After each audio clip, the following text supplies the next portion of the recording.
He covers the Minnesota Timberwolves for Canis Hoopus for SB Nation and Zone Coverage. We have the pleasure in welcoming Charlie Walton onto Hoopsology. Welcome, Charlie. Well, thank you guys so much. It's a pleasure to be here. I love your guys' podcast, so just I'm honored that you guys decided to call me.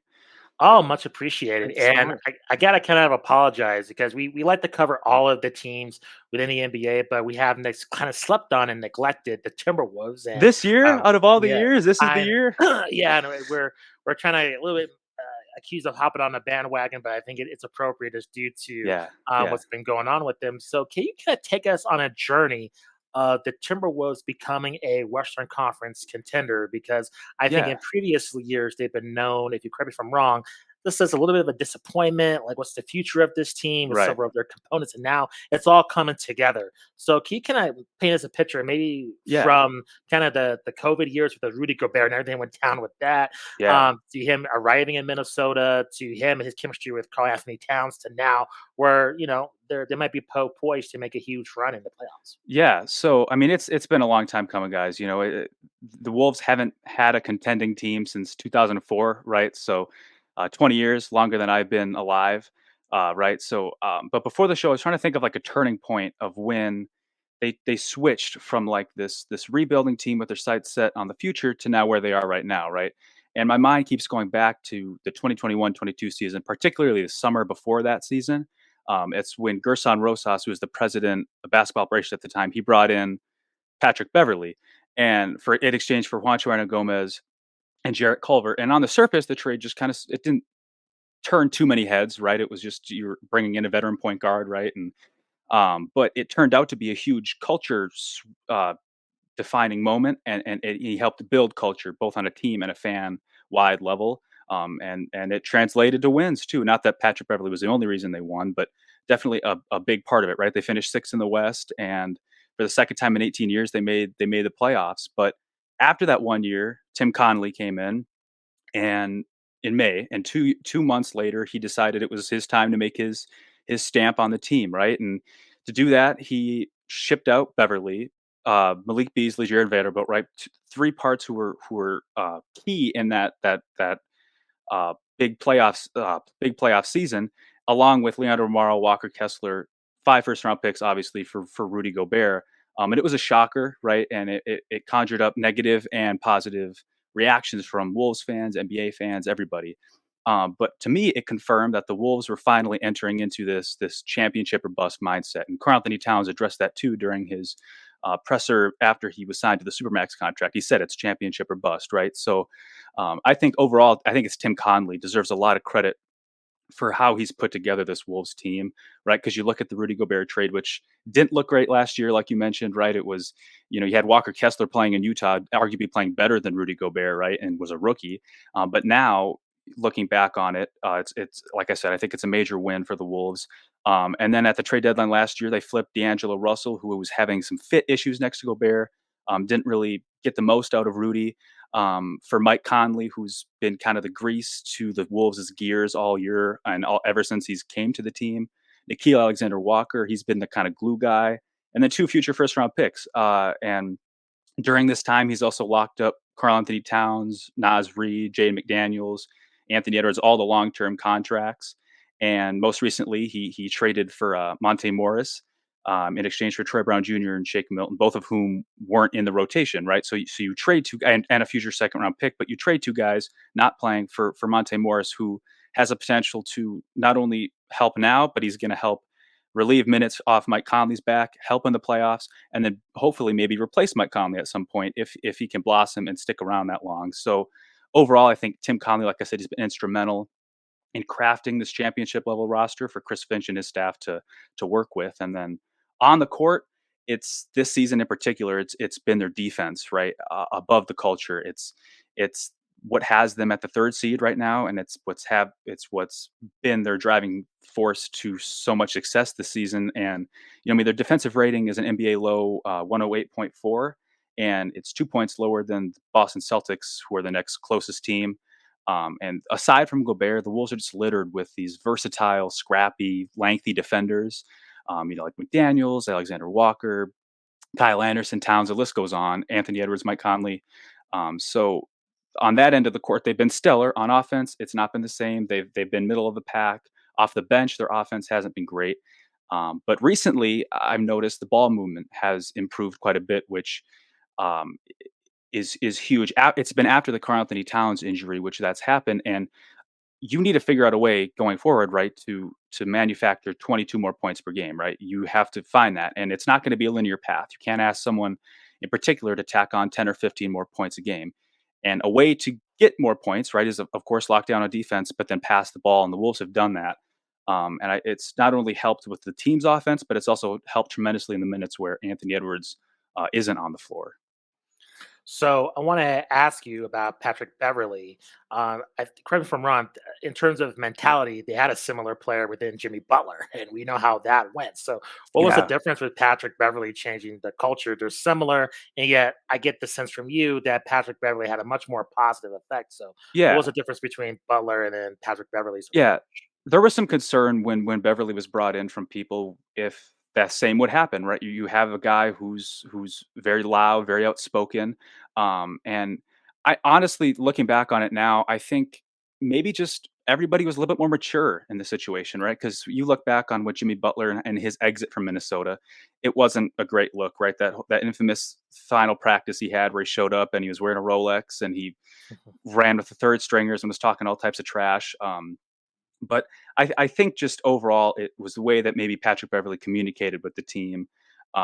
He like Jimmy Butler came to this team, and from an outside point of view, it felt like he thought, and he needed to be right, like the number one option. He needed to be that type of player. And Patrick Beverly, he came to the team. He knew he wasn't the number one option, but he said that someone said, man, Pat, I've never been to the playoffs before. Like one of his teammates told that to him, and he's like, well, we got to fix that. Like I can't believe you're saying that to me. And I just think overall his relationship, especially with guys like Karl Anthony Towns, Anthony Edwards, right? I mean, having a veteran like Patrick Beverly, who kind of has an overall negative connotation over his name, just because of how physical and scrappy he is on the court, for how positive of a relationship him and Anthony Edwards have or had still do. Um, it really helped because Ants had some great veterans in his corner. So just overall, I think it was Beverly's approach to being that locker room presence and everyone's maturity level in the situation. Charlie, a lot of great info in your opening answer there. I want to go back and maybe tie in ownership to the timeline that you mentioned. How what shift have you seen with the ownership? I mean, I'm sure that's a massive part of bringing in Tim Connolly and hmm everything that we've seen that fell under that. I mean, is this just a more serious ownership group now? What are you seeing Yeah, there? Yeah, I think it's just a refreshed look, to be honest with you. Mm, Glenn Taylor, he's been here for a long time, and everyone has their own opinions with him. There's a lot of people that don't really care for the guy, and of course, I don't know him, right? I can only speak on behalf of what's been made public. Um, a lot of fans don't care for Glenn Taylor because of his falling out with Kevin Garnett, and there's a reason why Kevin Garnett hates the Wolves, or not hates the Wolves, but just doesn't want to be a part of the Wolves and doesn't want his mm. jersey in the rafters quite yet. But like I said, just getting a new face in, I think, or new faces, was big. A Rod, Mark Laurie, Chris Finch said that Mark Laurie, he's the financial guru side of things, and then Chris Finch said A Rod's the sex appeal, right? He's the big name, and it's just they've they've came at a great time too. They've been purchasing when the Wolves are now starting to win, and like I said, they've had talks where they say they want to build a new arena, and they're making all of these great claims of the future, which is just great. I mean, no one want everyone wants to hear that, right? And I don't think Glenn Taylor really talked enough about that. But I do have respect for Glenn Taylor. He was a reason the Wolves stayed in Minnesota when he purchased the team. So, but yeah, just having a refreshed look and newer minds in the ownership group is good because they just closed or they just submitted the final bid for the Wolves, which after there were some rumors where they didn't have enough money, they had to go seek out another financial partner to purchase the Wolves. But it looks like now all is good and then they're on track to become majority owners. Awesome. I want to also kind of unpack that Gobert trade because I think when it went down, and then even during last season when Gobert was kind of finding his footing on the team, or just getting adjusted, or just honestly having an outlier year for himself. And there was a while there where some would maybe categorize that trade as like a borderline laughing stock, or Yeah. like one of the worst contract trades ever. Thankfully, Hmm. I always root for that not to be the case. I don't want to see players get that narrative stamped on Yeah. them, things like Yeah. that. So it's Yeah. great to see that this year. What have you seen between last year and this year that has really changed, kind of flipped the script on the whole thing? Yeah. Well, that's a great question. I think Rudy Gobert, he had a lot of expectation to perform last year, right? Tim Conley brought him in, and Wolves fans, because the Wolves in the 2022 playoffs, they got bounced in the first round against the Grizzlies. They got obliterated on the glass. They and in the paint, so they knew they needed to get bigger in that area. And Jared Vanderbilt was starting next to Karl Anthony Towns, and Cat has been a four kind of the majority of his career. So I mean, he's been the five, but he's played more four duties, especially on offense. So they knew they had to get some more size, and they brought in Rudy Gobert. And I think a lot of people expected him to just fix everything. And you have to remember he had he had a pretty severe knee injury that he suffered in EuroBasket in the summer before the season. So he came playing for the new team for his first new team in his entire career, right? Mm, Injured, and then his training camp and was hampered because of that. And then Karl Anthony Towns he had a pretty nasty illness during training camp, so he wasn't able to play and get acclimated with Gobert. So I think it was like I said, there was just too much expectation placed at Gobert's feet, and you're seeing it now. The Wolves, they're healthy, right? And now they're going through a bit of an injury bug, but they've been healthy. Gobert has been healthy. He said he's in the best shape of his life, and Mike Conley too. I think his presence, right? That was part of the reason Tim Conley had traded for Mike, was to get somebody who could play next to Rudy, because D'Angelo Russell, like I mentioned, he didn't. He just didn't really know how to play next to Rudy Gobert. They never developed a great chemistry, and of course, Mike Conley and Rudy played a lot in Utah together. So bringing him in was kind of a no brainer in that regard. Conley's been much better than just integrating Rudy Gobert into the offense, but I just think there's too much expectation on Rudy. It's happening now because he's healthy, and the coaching staff, everybody's just used to each other, right? They had that season and the summer, and like you got to remember too, Rudy was traded in July, right? And that's usually when players are full swing in their offseason workouts. And he came. Karl Anthony Towns was sleeping when the trade was when he got a call from, I believe, his girlfriend saying, you guys traded for Rudy, and he's like, who? Rudy Gay? No, Rudy Gobert. And yeah, and it's like he didn't have any knowledge prior, and then he has to switch his offseason workout from, okay, I'm trying to bulk up to be center and to not have this Memphis series happen again. But okay, no, now we have Rudy Gobert coming in. I have to slim down, and there's only a couple months, or not even until training camp begins. So just a lot of poor factors and a lot of unfortunate factors went into kind of the underwhelming season last year. Can you go over the evolution of Anthony Edwards? Yeah, Several, mainstream basketball influencers has pegged this guy as like the next face of the league. He yeah, has had that monster poster a couple of days ago.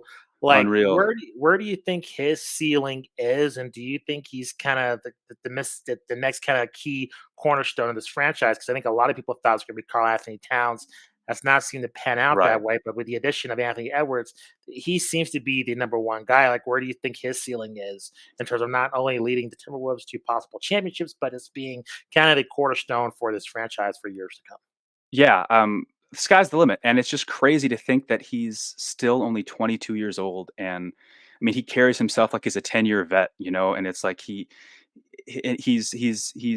like everything like a casual fan might see about him on social media, it's 100% true. He's charismatic. He's the most charismatic player that I've ever seen up close, right? Just on the court and then during his media scrums. He's always very quick to divert credit to his teammates, and he genuinely wants to see his teammates succeed, which is an incredible attribute to have at such a young age, right? And I brought up culture, right, with Patrick Beverly and how he was a tide turner. Anthony Edwards is the same way, and he's arguably probably now had a bigger impact, right? Because Target Center has been sold out for every single game this season. I'm pretty sure. Maybe the first couple games weren't, but the vast majority of games have been sold out this year. And it's fans are coming to see the Wolves win and to see the team, but they're also primarily coming to see Anthony Edwards. There's a lot of young kids with number 5, number 1 jerseys on, crowding the tunnel when he comes out. Just a massive roar ensues, and it reminds me of like when LeBron takes the floor. I was in LA seeing the Lakers play the Wolves last week, and LeBron took the floor, and just the crowd went nuts just for his pregame warmups, right? And I'm not comparing LeBron to Ant, but it's just that type of presence, right? When he steps on the court, is it's just incredible. And like you said, you mentioned the dunk. You never know what you're going to see from him, right? He had that dunk, but then the game right after, right? It was Tuesday at Target Center against the Nuggets. He put on 14 points in the quarter, and the Wolves were dead to rights before that game started. They didn't have Towns, Gobert, or Naz Reid, and they're going up against the current best center in the league that's healthy, right? Nikola Jokic. And they put together a comeback push to take a lead in the fourth quarter. Ultimately, they fell short. They didn't win, but he was hyping up the crowd. He was getting them involved. The fans just love him here. It's Anthony Edwards mania, right? And earlier on in that road trip, before that Utah game, against the Pacers, and had that dunk where that block where he hit his head on the rim, like Yep. to seal the game. It was just incredible. And then after that, the Wolves, like I said, they were in LA for that Clippers game, 22-point comeback. Ant was huge when he was exiting the floor. He had MVP chants from the Crypto Arena crowd. It's not hard to see why fans are captivated by him. I think, to answer your question, he is 100% got the makeup to be the next face of the NBA. He's definitely the cornerstone. I think he's the best thing to happen to Wolves basketball since Kevin Garnett. And when it's all said and done, of course, depending on the Wolves' success with him on the roster, I think a chance to be the best player in franchise history. So now there's heightened expectations. You mentioned he handles himself as a 10-year vet, but now they're probably going to be entering as a high seed within the Western Conference. So with heightened expectations, let's just, Denver has really been proven to possibly shown signs of a dynasty. We'll see what Yeah, happens. But I would say if the Timberwolves don't live up to expectations, is there a fear of, I guess, disappointment, affecting Anthony Edwards negatively, or do you think he would rise to the occasion? Like, fans were fickle. Like things can yeah, shift very, very yeah. quickly. So with Anthony Edwards, do you think he has the mentality to kind of not only deal with him being the cornerstone of heightened expectations for the Timberwolves, but deal with some disappointments and overcome that in later years? Like, Yeah, how do you expect that's going to play out this year? Because it's a little bit different. Like the Timberwolves are not going to be some sleeper team; they're going to be, exactly. Yeah. expected to be a contender in this year's playoffs. So, how do you kind of see that panning out? Yeah, that's a great point, because when you look at it too, the Wolves don't really have many expectations, or they didn't heading into this season, right? You knew they were going to try to be a contender and try to be good, of course. But now they do. Now they're the hunted, right? They've been the hunted this year. Not granted, they're not the first seed anymore, but they held the first seed for like 80 straight days, I believe, in the West. And when you look at it, Anthony Edwards hasn't had like heartbreak, I guess you could say, in the NBA, right? Like he hasn't had a game 7 loss, that he missed the game, I believe, to tie the game against Denver, which ultimately was I think game 5 was the final game. But you're right in that he hasn't really gone through that level of negativity. But I talk about this a lot, and it gets brought up a conversation where like he just has it. It's like, what's it? He just has it. You can't really describe it. Like he loves the moment. I look back early in the year, the Wolves beat the Boston Celtics, gave them their first loss of the season at home, and it was just an incredible victory. Anthony Edwards willed the team, and he revels in that moment. He lives for those moments, and he has had issues, right, at times with ball movement, like knowing when to shoot, when to pass. But for example, I mean, he's confident, right? And at the end of the day, having a confident star, you can't be a star without confidence, right? And Malika Andrews asked him on ESPN a while ago, uh, you know, do you think the Wolves have a chance to win a championship this year? And to that, he said, yes, right? Because what are you going to respond, right? I mean, it's like you can't say no. But he was like, the only thing standing in our way is ourselves. He's myself. It's like I got to be able to perform in the late stages. We have to be able to perform. So I definitely, it'll be interesting to see. I think it's a great point, Justin, of just how he navigates that and how he will rise to the occasion. I do think he will be able to handle that and use it as motivation, right? If the Wolves don't play, don't have the postseason they hope for this year, which is very possible. They still don't have. They've got more guys with postseason experience, but we have yet to see them in the playoffs, of course. So I think he will handle. And if they perform poor in the playoffs, I think he'll come back next season and try to prove everybody wrong. Try to prove another point. From what you're seeing, Charlie, you mentioned expectations, which I think is a very interesting question for this team specifically. You mentioned Anthony Edwards, of course, being 22 and kind of needs to go through his hero's journey.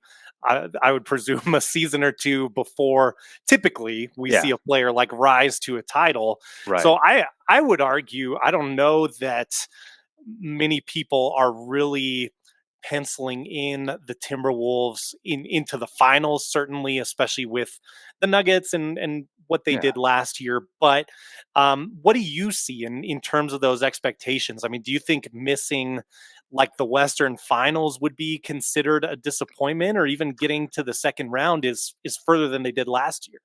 Yeah. So for me, I've said this for since they jumped out to the season really hot. It's like, and I can't remember if Tim Conley said it or not. They set in with a goal, of course, this season to make a deep postseason run, but to get out of the first round, right? That's been a bugaboo, and they haven't done that, I believe, since 2004. So, or yeah, it must have been since 2004. So another 20 years, right? And for me to define this season as a win, if they can host a first round playoff series and get out of the first round, I will be happy. I will look at the season as a win. Of course, if you ask anybody on the team, they have their sights set higher. But I like your point, Matt, on just the like how quick it's all happening, right? This is just Right. it happened is it's like boom, Rudy Gobert's healthy, boom, Karl Anthony Towns was healthy, and the Wolves are the first seed. And Anthony Edwards has risen to a prominent young star, and typically like are the odds stacked against him to make it all the way and win a championship? 100%, right? It just doesn't happen frequently. But I do think it'd be foolish to bet against them. Like we don't know what Anthony Edwards truly we've seen that he likes to step up to the plate and perform in these high pressure situations. But I think a lot of Minnesota's postseason success is going to heavily depend on, of course, health, right? Getting Karl Anthony Towns back.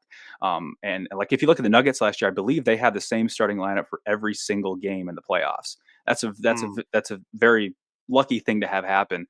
But if the Wolves can stay healthy, and then it's also matchup dependent, I think teams like the New Orleans Pelicans really would pose a tough challenge. And the Lakers, right? You never want to see LeBron in the playoffs. And then they also match up quite well against the Wolves. So if the Wolves can get some matchup help, and in the first round especially, I think they could.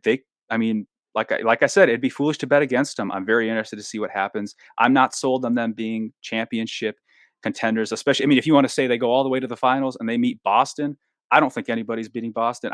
They're just on another level, right? Mm. And I think the Denver Nuggets are probably going to make another Western Conference push. I think Nuggets Wolves a playoff series would be a lot of fun. Yeah.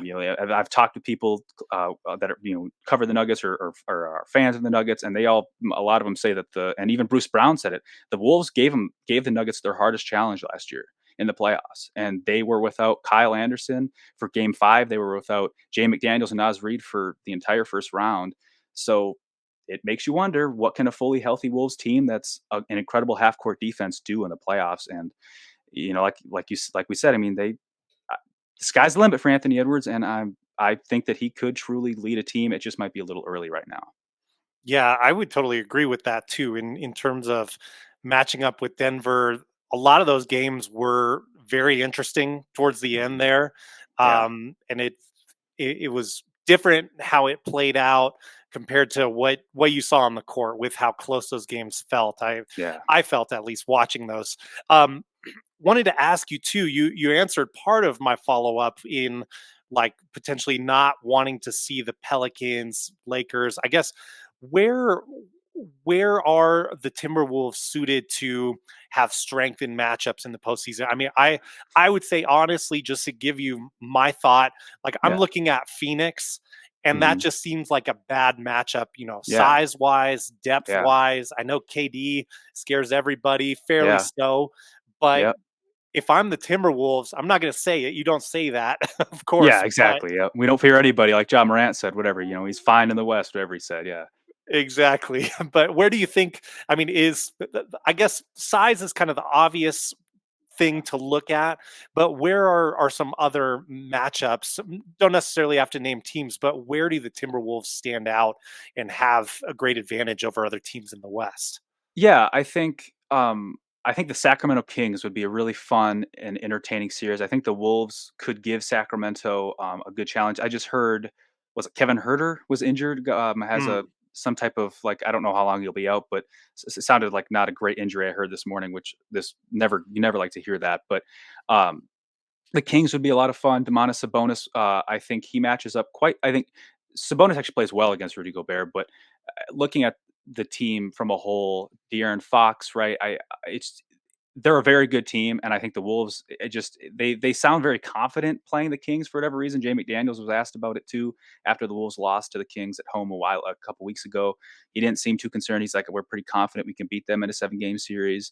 The Clippers, I think, as much as you don't want to see Kawhi Leonard and Paul George in the postseason healthy, the Wolves have had LA's number, and you know that they blew the Clippers out earlier in the year at crypto.com arena. And like you said, Matt, it's their size, right? It's their height inside.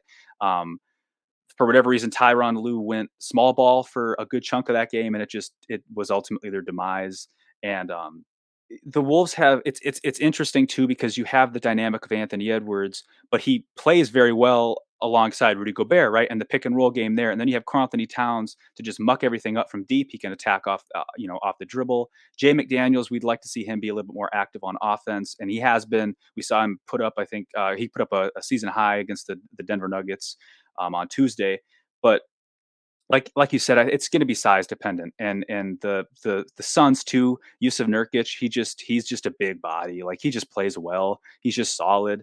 And like I said, the Lakers, Anthony Davis. I mean, he had what, 25 and 27 last time the Wolves played. Granted, they didn't have Rudy Gobert, but um, it's really just whoever they had can have a size advantage against. That's what they're going to have to lean into. Karl Anthony Towns was asked about that too. He said the same thing recently, just tapping into that size and depth to the Wolves bench. It hasn't been great this year, so they're not going to be deeper than another. They might not. They're probably not going to be deeper than another team that, or a team they match up against. Right. Their offense hasn't been great off the bench. They have good pieces, right? Nikhil Alexander-Walker, Naz Reid, Monte Morris.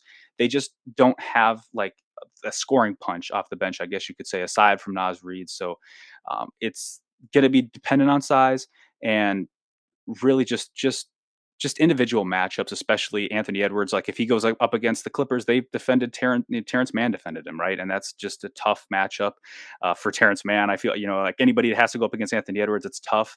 So, but yeah, I think Anthony Edwards was the key there, and of course the size.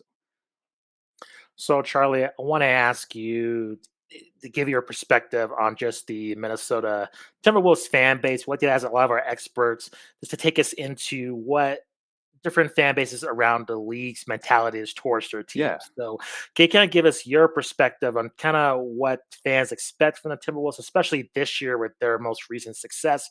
Now that, like we discussed earlier with Anthony Edwards, are their expectations a lot higher just due to what's happened with the team? Like, kind of take us, if you have perspective from the Garnett yeah, era to now, just in terms of what this fan base feels it's about basketball within Minnesota. yeah. So, my mom has a friend. His name's Tim. He's been a fan of Wolves basketball for just as long as the team's been around, right?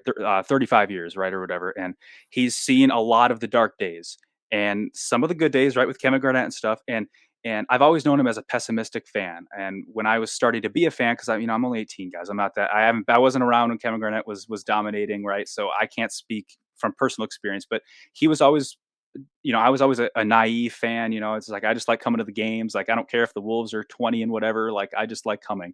And he would be there and or whatever, and I would just hear, and he would always be more of a downer, and it's just like rightfully so. I think he shares a same a same mental outlook as a lot of more knowledgeable and older Wolves fans, because they've seen and they've been through those dark times. But this season, before a game, we were watching the players warm up, and he told me, or I either asked him or he asked me, "Do you think the Wolves have what it takes to win a championship?" And I'm like, "Yeah, I don't know quite yet. I'm not quite sold." And this was a couple months ago. I'm like, "The offense hasn't been great. The defense has been good. I just don't know if they're quite there yet." And he tells me, he's like, why not? This might be their year. And it's like, he was like, they had good wins. Their defense has been solid, and it's like here you have somebody, like I said, who's been, as long as I've known him, more negative. He also bought an his first Timberwolves jersey in his life. At just unprecedented times. So I think it's just the Wolves fans really deserve this, and we may be known for hockey up here, but I really think, and it's been said, that this is a basketball town. This is a basketball state. They just haven't had a good team to root for, and the only times that Target Center would be packed would be for like Lakers or Celtics games, and half the arena would be purple and gold or green, and that still happens when big name teams come, but it's packed, like I mentioned, every single game, and it's to see the Wolves. It's to see the Wolves win. And they've been rising up with the team. It's like I said, it's really unprecedented times for a lot of the fans. Like me, I wasn't around when Kevin Garnett was here. There's a lot of young kids coming to the games. They see Ant, right? Like, I want to be like Ant. It's super cool to see. I've been to every home game so far, and just to it just watch the building fill out every single night, and how much passion these fans have, because I think sports fans in general are very passionate, devoted to their teams, but Timberwolves fans is just a different type. Of course, I'm biased because I cover this team and I'm a fan of this team, but they're just different type of animal, I think. And Wolves Twitter, right, the social media. There's a lot of great public fans on there. There's great content creators, right, that are covering the team. Michael and Jim, the Valley Sports play-by-play guys for the Wolves, are incredible, just in heightening up everything. So uh, Minnesota is a very tough place to play now, and it's not just because it gets cold up here. It's Target Center is a small building. It's very vertical. There's not much space between the court and the fans are loud, and it's just so much fun. And I'm just really happy for Wolves fans all over the place that are getting this. There's been people flying in from Europe to come see games, France, and it's just really cool to see the fan base rising up. And I wrote about that too for Zone Coverage a while ago, just to see the fans rising with the team and creating a true home court advantage, which will be huge in the playoffs. Charlie, this has been a fantastic chat. Thanks for spending some time with us. Please let our audience know where they can find you on social media, where they can find your coverage, and any other projects you're working on as well. Yeah, well, thank you guys so much. This is a lot of fun. I always love yammering about the Wolves. So I got a Tuesday column at Zone Coverage. You can just search Charlie Walton Zone Coverage MN. I write every Tuesday there, and then Canis Hoopus, like you mentioned at the top. I do primarily game previews, game breakdowns over there, and then Instagram coverage and Twitter coverage, or X coverage, I guess now. And that's really pretty much it. Like I said, I so appreciate you guys reaching out. This is an honor, and like I said, it's always great to talk to Wolves. So thank you guys. Yeah, you're welcome. Thanks for coming on. Appreciate it. Thank you, Yeah, Charlie. take care. Yeah, thank you.